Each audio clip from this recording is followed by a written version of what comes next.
Hi there guys, and welcome back to my YouTube channel. My name is Selula. Please do not forget to subscribe, comment, like, and also share this video. So you guys, Gogo Maweni has become Musa Kaula's new BFF together with a club host Uino Murulong. So they were having fun and intoxicated on Thursday at Gogo Maweni's house, and they were on Instagram Live. Gogo Maweni ended up speaking about the story that Musa did about Mohale. So Mrs. ex-husband being broke and spotted buying cow's head meat, I think, in Johannesburg.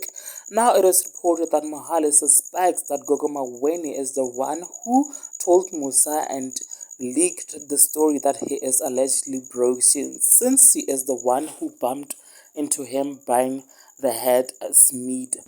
Now, you guys, Dr. Gogo Maweni revealed that she was not the one who told Musa that Mohale was spotted there. However, she addressed Mohale and told him to grow some balls and address her personally because she has nothing to do with the scoop that Musa did on his YouTube channel, you guys. Now, please do share your thoughts down in the comment section below. Also, subscribe if you have not yet done so. And if you want to see that video, please search it on Twitter. Unfortunately, I cannot upload it on my channel because I will definitely get a strike because it contains some music. Thank you so much for watching this video. Bye.